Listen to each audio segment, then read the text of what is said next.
What happened to Alice Glass after she left Lyndon B. Johnson? She burned his darkest secrets to the ground.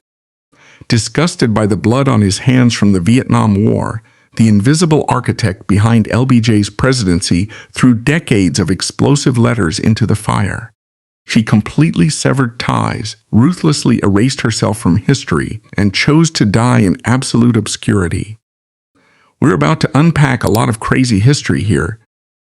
But real quick, if you're enjoying the video so far, hit that like button and make sure you're subscribed. Also, I always enjoy seeing where this community tunes in from, so drop your city and the current time down below. Let's get back to the story.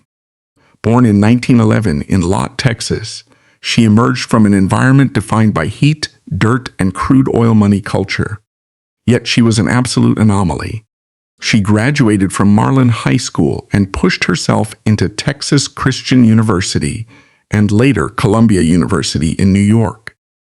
Her education became a suit of intellectual armor. She was unusually tall, possessing striking blonde hair and a bone structure that commanded immediate physical space. Years later, Lady Bird Johnson herself, a woman who had every reason to despise her, would look at Alice and describe her as a Valkyrie. She was a Norse goddess of war, terrifyingly beautiful and fiercely intelligent. She possessed a deep, intricate understanding of classical music, European literature, and upper-class refinement.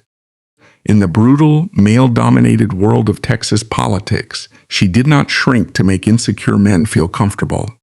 She used her presence as a weapon.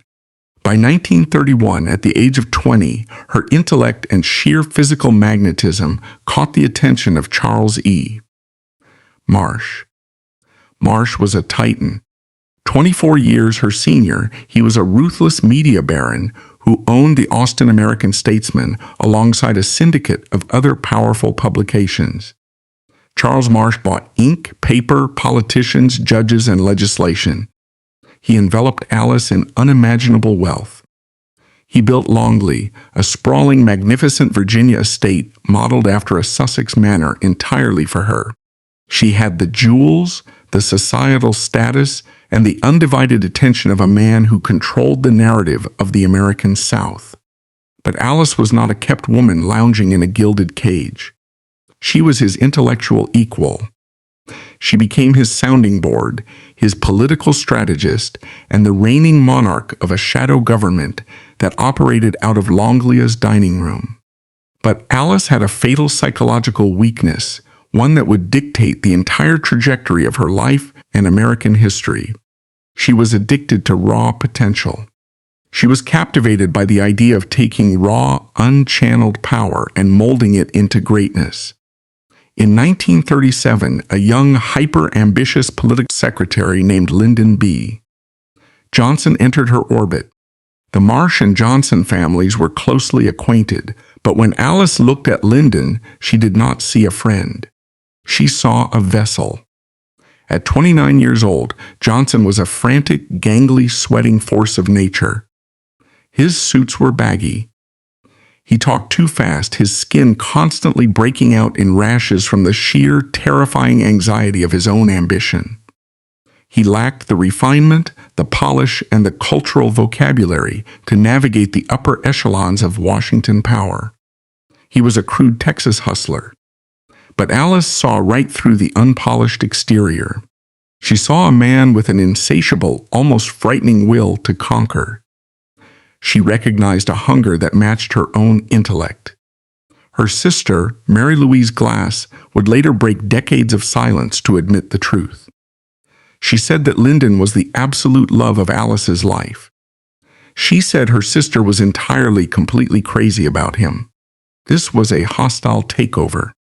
Alice initiated a quiet, ruthless transformation.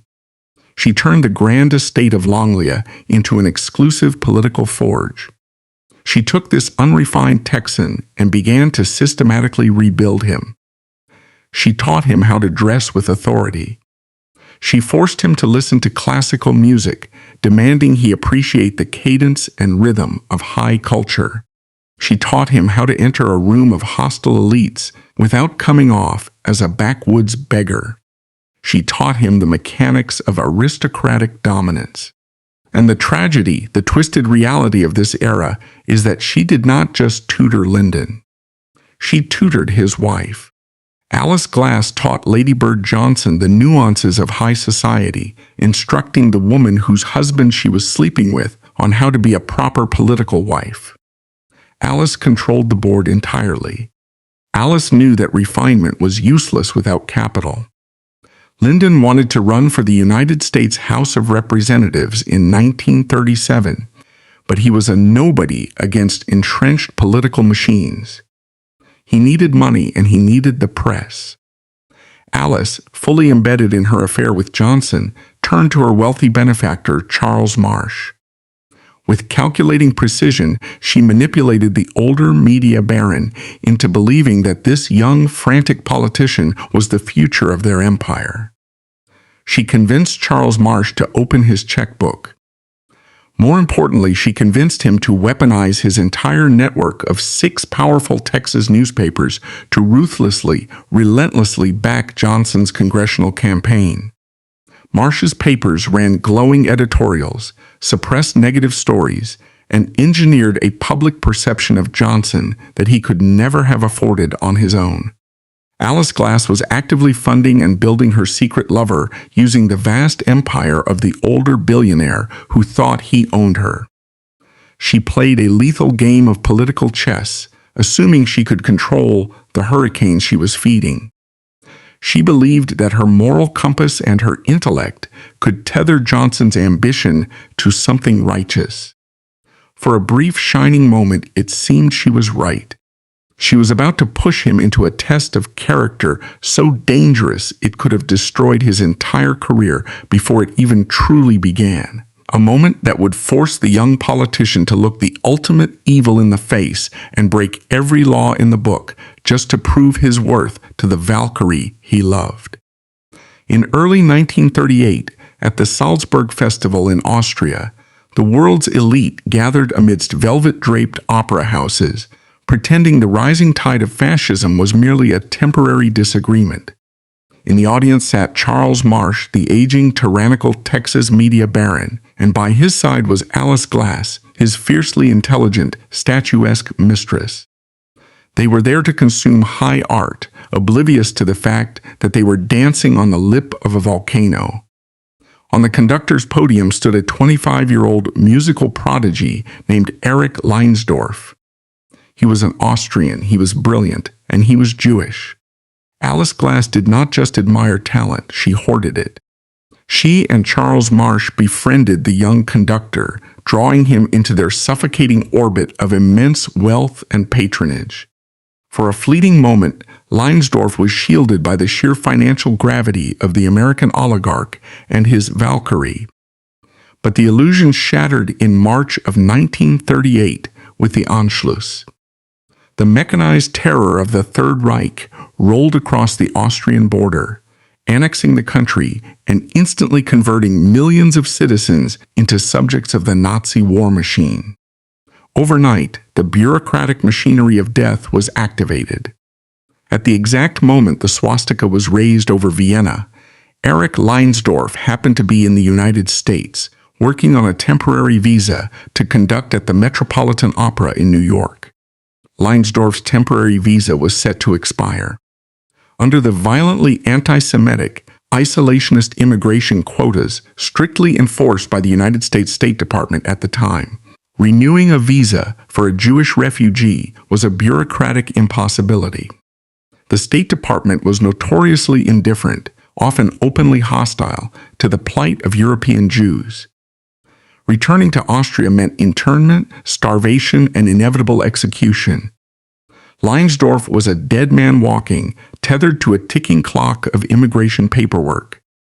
Alice Glass, who had already been quietly siphoning off her own allowance to fund Jewish refugee relief efforts, an act of genuine, unpublicized moral courage, realized that money alone could not stop the deportation gears. She needed raw, brute political force. And she knew exactly who held the hammer. She summoned her secret lover, the freshman United States Congressman from Texas's 10th District, Lyndon B. Johnson. In 1938, Johnson was a junior congressman. His entire political survival was predicated on not making waves, not alienating the conservative, heavily isolationist voting bloc of rural Texas, and above all, keeping his primary financial benefactor, Charles Marsh, blissfully unaware that Johnson was sleeping with his fiancée. The absolute last thing a freshman Texas congressman needed was to publicly champion a Jewish immigrant during an era of virulent domestic anti-Semitism. To do so was to invite political suicide.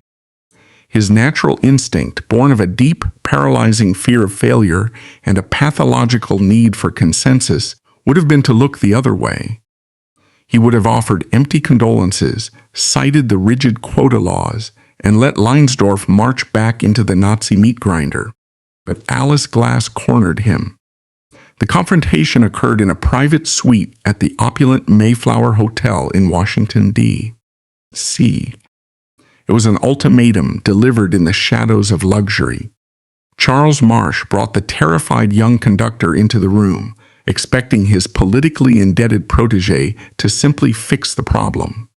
But it was Alice, sitting with immaculate, unyielding posture in the periphery, who exerted the true gravitational pull. She locked eyes with Lyndon. She did not have to speak the threat aloud. The silence in the room was deafening. Johnson understood the transactional terms of his existence instantly. If he failed to save this man, he would not just lose the financial backing of Charles Marsh's newspaper empire. He would lose Alice. He would lose the architect of his ambition, the only woman who truly understood the monstrous scale of his hunger for power. His fatal weakness was absolute. Given the choice between moral cowardice and losing the woman who fed his ego, he chose to become a savior. His subsequent actions were driven by raw self-interest. A human life was snatched from the jaws of the Holocaust because a terrified Texas politician desperately needed to maintain the affection of his benefactor's mistress. The transformation in that hotel room was physical. The anxious, sweating freshman congressman vanished, replaced by a massive, looming predator who understood exactly how to break the rules. Johnson did not politely request a visa extension. He went directly to the Immigration and Naturalization Service and deployed what would later become known as the infamous Johnson treatment. He used his overwhelming 6'3" frame to physically crowd bureaucrats. He badgered, he threatened, he cajoled, and he weaponized his connections to the Roosevelt administration. He bullied the very fabric of the federal government. Within 24 hours, defying every established quota and protocol of the State Department, Eric Leinsdorf was granted permanent residency. A life was saved through sheer, unadulterated political intimidation. But the Leinsdorf rescue was merely the catalyst. It was the moment the blood touched the water. The visceral rush of playing God, of subverting the system to achieve a supposedly righteous outcome, triggered something profound and dangerous within Johnson. It awakened him to the terrifying efficiency of illegal, covert action. Propelled by the fierce moral absolute of Alice Glass, and heavily financed by the shadow money she funneled to him, Johnson embarked on a campaign of staggering risk and profound humanitarian impact. This was the birth of Operation Texas. While the rest of the United States government remained paralyzed by isolationist cowardice and bureaucratic inertia, this junior congressman from the hill country of Texas began operating a massive, highly illegal underground railroad for Jewish refugees. Johnson leveraged his political office to secure fraudulent passports.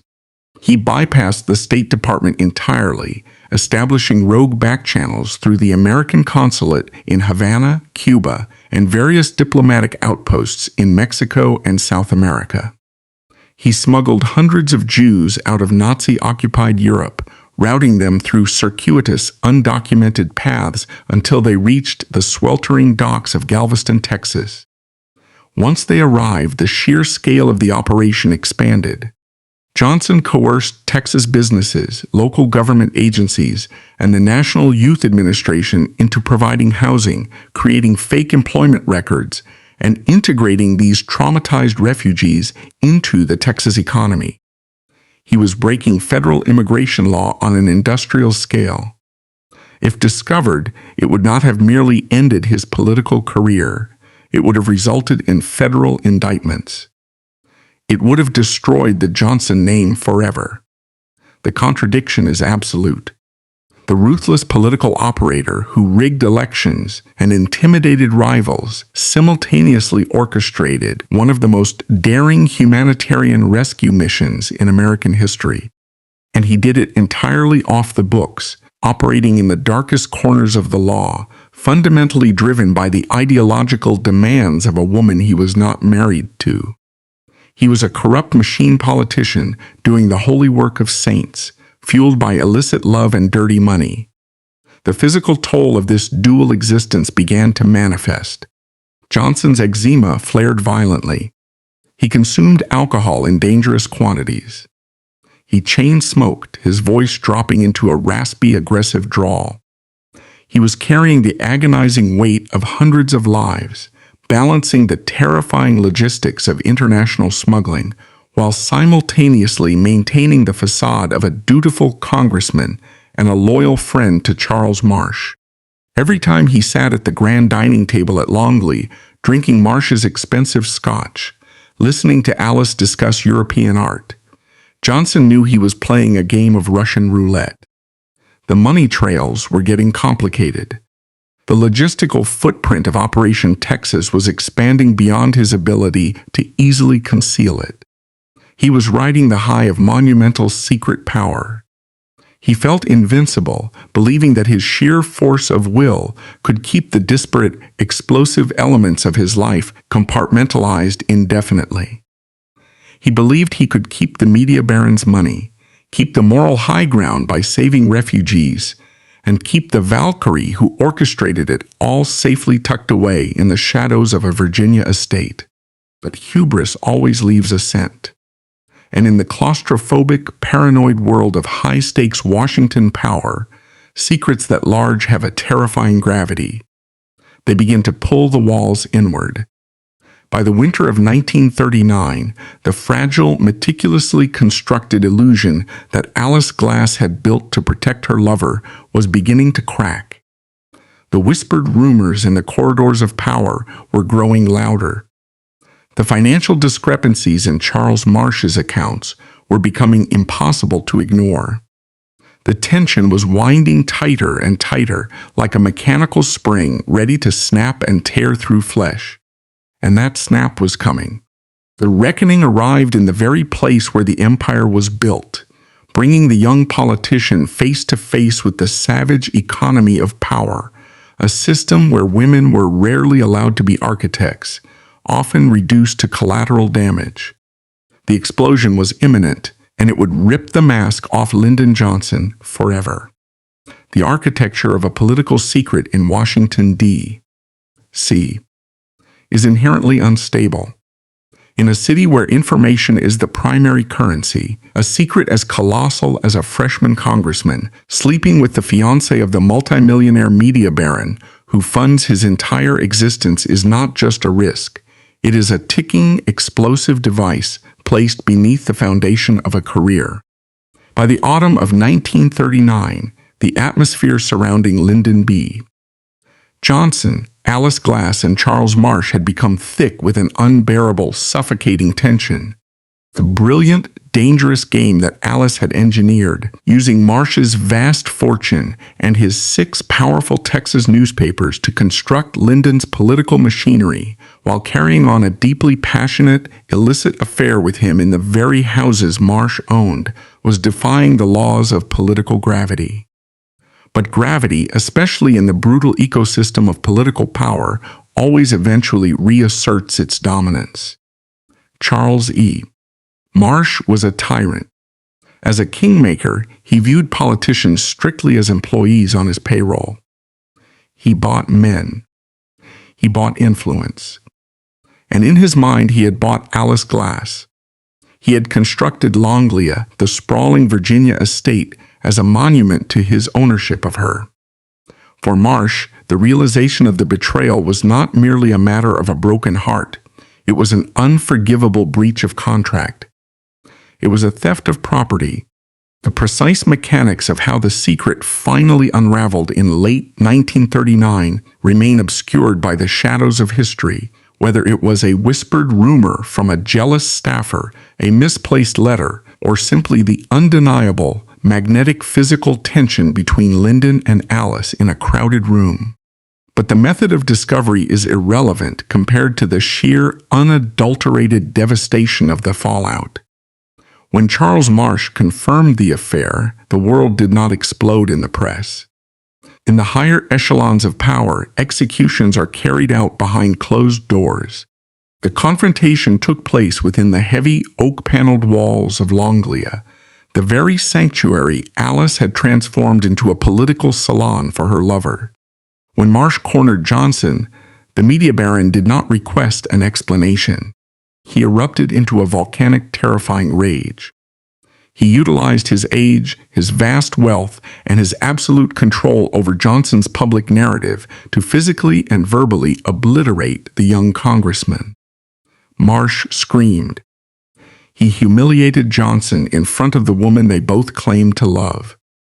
He systematically tore down the artificial political architecture they had built, reminding Johnson that without the Austin American statesman, without the Marsh syndicate's money, Lyndon was nothing more than a dirt-poor, uncultured fraud from the Texas Hill Country. Marsh then threw the sitting United States congressman out of the estate, casting him out into the freezing Virginia night like a trespassing vagrant. For Lyndon B. Johnson, the drive back to Washington was not just a retreat. It was a descent into a psychological hell. Johnson possessed a pathological, all-consuming terror of political failure. It was a fear so deep it manifested physically in the form of crippling stomach pains and manic, breathless panic. As he fled Longlia, he was forced to run the terrifying calculus of his survival. If Marsh went public, or even if Marsh simply withdrew his political and financial backing, Johnson's career was dead. A scandal of that magnitude in 1939, biting the hand of the state's most powerful publisher to steal his fiancée, would not just cost him his congressional seat, it would destroy his reputation forever. He would be politically excommunicated. But what of Alice? What of the architect who had built his political persona from the ground up, and the moral compass who had cornered him into saving hundreds during Operation Texas? He had sworn they were intellectual soulmates. And here is the grotesque, sickening truth of the political animal. When the sun rose the next morning, illuminating the cold, hard reality of his impending destruction, Lyndon B. Johnson made a choice. He did not choose the woman. He chose the ballot box. Less than 24 hours after being humiliatingly thrown out of Longlia, the towering, imposing congressman, the man who had physically bullied federal immigration officials to issue visas, drove back to the Virginia estate. He did not return to fight for Alice. He returned to surrender. Johnson walked into Charles Marsh's presence and executed a display of pure, unadulterated groveling. He abandoned his pride, his dignity, and his lover. He apologized with a frantic, desperate sycophancy. He begged the media baron for forgiveness. He pleaded for the continuation of his financial and political patronage, and to secure it, he swore a solemn, binding oath that he would permanently sever his physical relationship with Alice Glass. Antoinette Marsh, Charles Marsh's daughter, observed this transactional betrayal. Her summation of the event was chillingly accurate. Men of power do not let women get in their way. They treat women like toys. The very habit that defined LBJ's entire existence, using human beings as disposable rungs on a ladder, was laid bare. He traded the love of his life for favorable newspaper coverage and campaign contributions. But the tragedy of this moment belongs entirely to Alice. How does a woman of her towering intellect, a woman who possessed the strategic mind of a field marshal, process this betrayal? She watched the man she had meticulously built collapse into a coward before her eyes. Yet the most disturbing element of this saga is not Johnson's betrayal, but Alice's terrifying capacity for rational, cold-blooded sacrifice. In the immediate aftermath of his groveling, Johnson was struck by a severe manic wave of guilt and self-loathing. The psychological dissonance of what he had just done, selling his soulmate to save his seat in the House, broke him temporarily. He approached Alice in a state of frantic despair. He declared that he could not live with the guilt. He proposed a radical suicidal alternative. He would divorce his wife, Lady Bird. He would resign from the United States Congress entirely. He would abandon the political arena, register as a corporate lobbyist in Washington, and make enough money so they could marry and live quietly, away from the vicious demands of the electorate. In the 1930s, a divorced politician was a dead politician. The stigma was absolute, an insurmountable barrier to higher office. For a brief, agonizing moment, Johnson was willing to pull the trigger on his own career. But Alice Glass refused to let him do it. She had just watched him prove that he valued his career over her. Yet she understood the dark, mechanical truth of Lyndon's soul better than he did. She knew that his proposal to become a lobbyist was a manic fantasy born of temporary guilt. She knew that if he abandoned his pursuit of power, the hunger would eventually consume him from the inside out. He would grow to resent her. He would hate her for being the reason he never reached the White House. She recognized that the only version of Lyndon B. Johnson that could survive was the one relentlessly climbing toward absolute authority. So Alice made a decision of staggering, heartbreaking pragmatism. She decided to save the man from himself, even if it meant destroying her own freedom. She recognized that the only way to perfectly seal the breach, to absolutely guarantee to Charles Marsh that the affair was over, and to shield Lyndon's public reputation from any lingering suspicion, was to provide the ultimate alibi. In the early months of 1940, Alice Glass walked down the aisle and officially married Charles Marsh. It was a transaction disguised as a sacrament. She bound herself legally and publicly to a man she did not love, a man 24 years her senior who had humiliated her true lover, entirely to construct an impenetrable vault around Lyndon Johnson's political future. It was a forced marriage, an act of brutal self-immolation designed to protect the king. By marrying Marsh, she silenced the rumors. She secured the continued flow of the Marsh syndicate's money into Johnson's campaign coffers. She essentially locked herself into a golden cage so that Lyndon could continue his ascent unencumbered by the scandal of their passion. This is not romance. This is the grotesque, bloodless arithmetic of power. Alice Glass willingly became a human shield. She accepted a life of domestic imprisonment to ensure that the vessel she had shaped could continue its trajectory toward the highest office in the land. Yet the marriage did not sever the bond. It merely forced it underground. The physical affair may have been momentarily paused by Johnson's cowardly oath to Marsh, but the intellectual and emotional tether between Alice and Lyndon proved indestructible. Throughout the 1940s and 50s, as Johnson ruthlessly climbed from the House to the Senate and eventually to the position of Senate Majority Leader, Alice remained his silent architect. Even from within the confines of her marriage to Marsh, a marriage she would eventually terminate in 1949, she remained the one person he trusted to calibrate his moral compass. She had sacrificed everything to put him on the path to the presidency, believing that when he finally grasped the ultimate power, he would use it to shape the world according to the righteous, humanitarian ideals they had shared during Operation Texas. She believed her sacrifice was an investment in a great man. But as the calendar turned toward the 1960s and the shadow of the White House finally fell over Lyndon B. Johnson, Alice Glass was about to discover a horrifying truth. The man she had saved from political destruction was gone.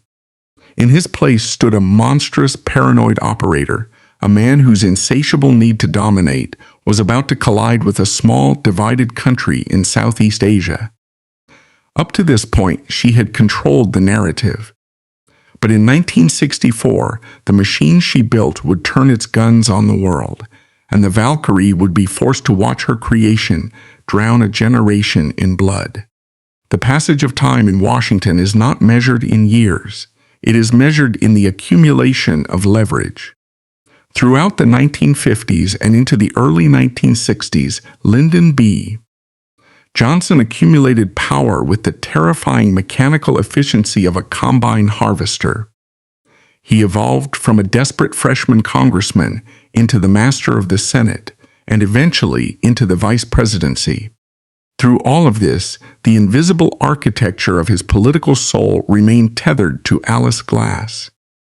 Even after her strategic, sacrificial marriage to Charles Marsh ended in divorce in 1949, and even as she cycled through subsequent marriages, the intellectual and strategic bond between the Valkyrie and the politician endured. He still sought her counsel.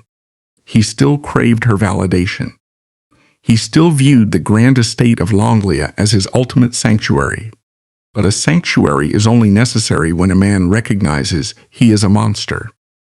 Up to this point, Alice had managed to rationalize Johnson's ruthless, transactional behavior. She had weighed his domestic bullying and his dirty electoral tricks against the monumental good she believed he was destined to achieve. She still held the memory of Operation Texas as her anchor, the proof that when forced into a corner, the man she loved would use his immense brute force to protect the vulnerable. Then came the 22nd of November, 1963. An assassin's bullet in Dallas tore through the fabric of the American Republic and violently shoved Lyndon B. Johnson into the absolute center of the geopolitical universe. He was no longer a senator manipulating committee votes. He was the President of the United States, inheriting a terrifyingly complex world and the haunting, inescapable ghost of John F. Kennedy. Inside the suffocating pressure of the Oval Office, his fatal psychological weakness, an all-consuming terror of being perceived as weak, metastasized from a personal neurosis into a global catastrophe. During the years between 1964 and 1967, the physical manifestation of Johnson's power took on a darker form. The Johnson treatment, the aggressive, physical bullying he used to dominate individuals, was no longer confined to the cloakrooms of the Capitol. It was now the operating principle of the executive branch. Johnson used his massive 6'3" frame to literally tower over military generals, cabinet members, and foreign dignitaries. He would close the physical distance, invading their personal space, grabbing lapels, jabbing his massive fingers into their chests, his face red and sweating, his breath reeking of Cutty Sark and relentless anxiety. He treated the machinery of government the exact same way he had treated Charles Marsh and his own wife, as disposable instruments designed solely to execute his will and protect his fragile ego. He demanded absolute sycophantic loyalty from his advisors, cultivating an environment of suffocating paranoia. If a man disagreed with him, Johnson did not debate the policy. He attacked the man's masculinity. He viewed any hesitation, any call for diplomatic restraint as a personal betrayal. And this pathological need to project unbreakable dominance collided violently with a small, deeply divided country in Southeast Asia, Vietnam. As the Vietnam War escalated, the man who had once risked his career to rescue European Jews was now ordering massive bombing campaigns.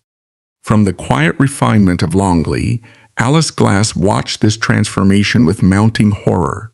She saw the insecure politician she had mentored sacrifice a generation of young men to protect his own ego. For Alice, the war was a profound betrayal of the ideals they had shared during Operation Texas. She stepped out of the political shadows, financially supporting anti-war initiatives and openly protesting the policies of the very man she had once protected. And from the quiet, refined elegance of Longlia, Alice Glass watched the carnage unfold.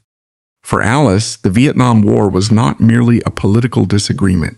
It was a profound, world-shattering betrayal of everything she had built him to be.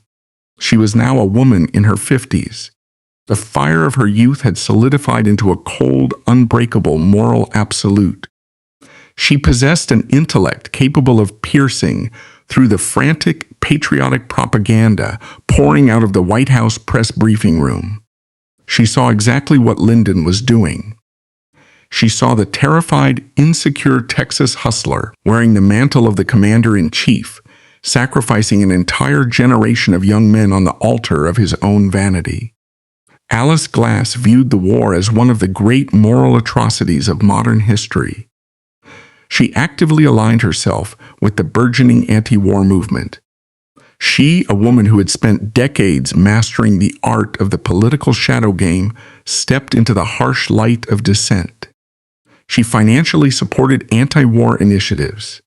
She openly and vehemently protested the policies of the very man she had sacrificed her own freedom to protect decades earlier. The collision between the president and the Valkyrie during these years is the absolute devastating peak of our narrative. It is the moment the architect realizes the building is rigged with explosives. Despite the raging controversy of his presidency, despite the protests echoing outside the White House gates, Johnson still desperately craved Alice's approval. He was a man drowning in a sea of blood of his own making, and he reached out for the only life raft he had ever known. As president, he would command his Secret Service detail to drive his armored limousine the 90 miles from Washington, D.C. into the Virginia countryside, pulling up the long, sweeping driveway of Longlia. He came expecting the sanctuary of the 1930s. He came expecting the brilliant, beautiful woman to pour him a scotch, rub his shoulders, and tell him that his brutal actions were justified by the heavy burden of power. He came expecting the sycophancy that his White House staff provided. Instead, he met a wall of ice. Alice Glass refused to offer him absolution. There are no historical records detailing the exact dialogue of their private clashes during these visits, no diaries capturing her internal monologues or his frantic justifications. But the documented actions and the stark physical reality of their estrangement paint a devastatingly clear picture. When the President of the United States arrived at her door seeking comfort from the agonizing pressure of the war, Alice confronted him with the horrifying reality of the body bags. She refused to let him compartmentalize the slaughter. The profound hypocrisy of his presidency was laid bare. The architect of the Great Society, who pushed the Civil Rights Act through a racist Congress, was simultaneously signing orders to drop napalm on children in Vietnam. But above all, it is grotesque how he exercised his power in relation to Alice during this period. He believed his title granted him immunity from her moral judgment. He expected her to overlook the slaughter of thousands because of their history. He treated her ideological objections not as a crisis of conscience, but as a personal insult to his authority. He could not comprehend that the woman who had helped him secure fake passports for Jewish refugees was applying the exact same moral standard to the peasants of Southeast Asia. He had forgotten the very lesson she taught him in the Mayflower Hotel, that power without morality is just tyranny. The physical environment of their final encounters must have been suffocating. The towering president, weighed down by the deaths of thousands, pacing the floors of Longlia, his voice a raspy, defensive growl demanding loyalty. and Alice, standing perfectly upright, her aristocratic features hardened into an expression of absolute disgust, refusing to yield an inch of moral ground. She did not raise her voice. She did not need to. Her refusal to validate him was the most violent weapon she could deploy. She realized that the man she had loved, the man whose career she had salvaged from the brink of destruction, had become the architect of a nightmare. The gap between the noble statesman she intended to build and the paranoid warmonger who actually existed was unbridgeable. The psychological contradiction was complete. By 1967, the relationship was irreparably shattered. Alice Glass could no longer tolerate the presence of the man she held directly responsible for a historic atrocity. She severed the connection. She shut the doors of Longlia to the President of the United States. She stopped answering the frantic, desperate communications from the White House. She completely, utterly, and ruthlessly cut off the most powerful man in the world. She walked away from the throne she had helped build because it was drenched in blood. But walking away was not enough. Alice Glass was a woman of meticulous strategy. She knew that simply ignoring Lyndon Johnson would not erase her complicity in his rise to power. She knew that in the heavily guarded rooms of Longlia, she held a physical archive of their entire dark history. She possessed the letters that detailed the illegal campaign funding, the ruthless political strategies, and the desperate, frantic love of a man who was now tearing the world apart. She knew that as long as those documents existed, she was permanently tethered to the legacy of a war criminal. And this realization set the stage for one of the most deliberate, devastating acts of historical erasure ever committed by a private citizen. The Valkyrie was preparing for her final strike, an act that would not just end a relationship, but would attempt to burn an entire shadow history to the ground. On the 31st of March, 1968, the political leviathan that had consumed American politics for 3 decades finally collapsed under its own grotesque weight. Lyndon B. Johnson sat in the Oval Office, stared into the television cameras, and delivered a surrender that shocked the globe.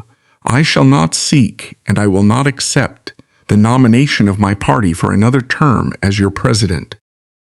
He did not step down because he had achieved his vision. He stepped down because the blood of Vietnam had drowned his political capital. He was a man utterly broken by his own fatal weakness. His paralyzing terror of appearing weak had ironically destroyed his entire empire. When Johnson left the White House in January of 1969, he did not retire. He went into exile. He retreated to the isolation of his ranch in the Texas Hill Country, and the physical manifestation of his psychological ruin was immediate and horrifying. We must look closely at the man in his final years to understand the sheer magnitude of the punishment Alice Glass inflicted upon him. Divorced from the machinery of power, Johnson began to disintegrate. He was a man who only existed when he was dominating the space and the people around him. In the quiet, suffocating heat of the Texas brush, he had no one left to conquer. He engaged in a slow, deliberate suicide. He resumed chain smoking, ignoring the frantic warnings of his cardiologists. He grew his hair out long in a bizarre, desperate imitation of the very counterculture youth that had chanted, "Hey, hey, LBJ, how many kids did you kill today?" outside his gates. He would drive his open-top Lincoln Continental at terrifying speeds across the dirt roads of his property, a ghost haunting his own legacy. And in this state of absolute, agonizing isolation, facing the terrifying reality of his failing heart and his ruined place in history, Johnson desperately reached back into the past. He did not seek the unconditional maternal comfort of his wife, Lady Bird. He sought the intellectual validation of the Valkyrie. He sought Alice Glass. From his exile in Texas, the former President of the United States began writing letters to the woman who had locked him out of Longlia. This is the tragic, pathetic reality of the political addict craving his original enabler. He wanted Alice to absolve him. He wanted the woman who had helped him engineer his very first ascent to power, the woman who had stood beside him during the heroic, illegal days of Operation Texas, to look at the carnage of Vietnam and tell him that he had done the right thing. He needed her to tell him that the ends justified the means. He needed the architect to tell him the building had not collapsed. But history is not kind, and Alice Glass was not a woman who offered cheap grace. The responses he received, the few that survived the subsequent purges, were masterpieces of aristocratic cruelty. Alice did not rage at him. She did not engage in passionate political debates. Instead, she deployed the most devastating weapon in her arsenal, absolute freezing distance. Her replies were painfully brief, dripping with a cold, formal politeness that entirely stripped him of his intimacy. She addressed him not as the love of her life, not as the fierce, brilliant young congressman she had molded, but as an aging, disgraced politician with whom she shared a brief, unfortunate acquaintance. She effectively built a wall of ice around her memory of him. She communicated without ever saying the words that she would never forgive the architect of the Vietnam tragedy. The warmth they had shared, the passionate collision of their intellects in the 1930s and 40s, was dead and buried. But Alice Glass understood that emotional distance was not enough to protect her legacy. In her Grand Virginia estate, Alice possessed a physical archive of the darkest, most closely guarded secrets of Lyndon Johnson's rise to power. We are not just talking about romantic love letters. We must examine the true, dangerous nature of the paper she held in her hands. Alice Glass possessed the absolute, irrefutable proof of Lyndon B. Johnson's political criminality. She held the documentation and the intimate knowledge of the infamous 1948 Senate election. This was the legendary Box 13 scandal, where Johnson, facing a devastating defeat, miraculously found exactly 202 forged votes in Jim Wells County, votes cast in alphabetical order, written in the exact same ink by people who were documented as dead. That stolen election earned him the mocking nickname Landslide Lyndon and launched him into the United States Senate. Alice knew exactly how it was orchestrated. Furthermore, she held the intimate details of the illicit financial pipelines, the dark money funneled from Charles Marsh's corporate accounts to fund Johnson's early campaigns, the very money that bought his survival. In the late 1960s, an explosive tell-all memoir from the secret architect of LBJ's career would have been the publishing event of the century. It would have destroyed whatever fragments of dignity Johnson had left. It would have made Alice Glass a millionaire many times over. It would have guaranteed her name in every history book ever written about the American presidency. But Alice Glass was not a common mistress looking to cash a check. She was an aristocrat of the highest intellectual order, and she possessed an unbreakable, fierce sense of moral pride. Alice Glass held the physical archive of LBJ's darkest political sins. In her Virginia estate, she gathered decades of desperate pleas, illicit strategies, and explosive secrets, and carried them to the fireplace. She burned the letters for a singular, devastating reason: to permanently sever her bloodline from a man she now viewed as a war criminal. It was her final act of purification. By destroying the evidence of her influence, she ruthlessly disowned the monster she had helped build, reducing the shadow history of an American president to ash. The contrast between their final years is a staggering lesson in the brutal physics of power and isolation. On January 22, 1973, Lyndon B. Johnson suffered a massive heart attack on his Texas ranch. He died before the plane carrying him could even reach the hospital in San Antonio. He died terrified, plagued by nightmares of paralysis, obsessed with his plummeting approval ratings, desperately trying to control a narrative that had long since slipped through his fingers. Alice Glass, however, chose her ending with the exact same precision she used to plot congressional campaigns. Following the death of her final husband in 1974, the grand era of Longlia was over. The Virginia estate, once the absolute epicenter of a shadow government, was sold. From a glittering, powerful salon hostess who had entertained the most dangerous men in Washington, Alice retreated into complete, deliberate obscurity. She moved back to the sprawling, flat, unforgiving landscape of Texas, settling in the small, quiet town of Marlin. She lived her final years in failing health, battling the physical decline of her magnificent stature, but she lived them in a state of fierce, uncompromising independence. On December 9, 1976, Alice Glass passed away quietly at the age of 65. The woman who had literally instructed a future president of the United States on how to command a room, the woman who had forced the federal government to bend to save Jewish refugees, died in absolute silence. Her funeral was small, private, and utterly devoid of the political titans she had once manipulated. There were no senators. There were no former presidents. There were no news cameras. She achieved her ultimate objective. She successfully deleted herself from the immediate historical narrative of Lyndon B. Johnson. For decades, her strategy worked flawlessly.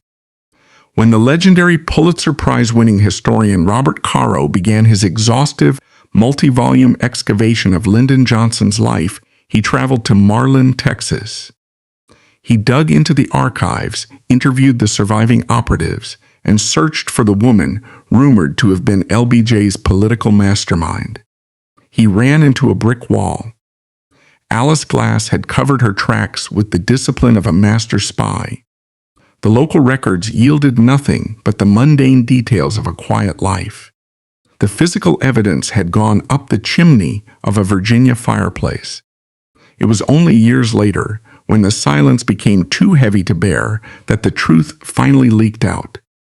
Her sister, Mary Louise Glass, watching history constantly credit other men for the strategic brilliance that actually belonged to Alice, finally broke the family vow of silence. She spoke to the biographers. She detailed the depth of the affair, the sheer scale of Alice's influence, and the devastating, principled reason behind the burning of the letters.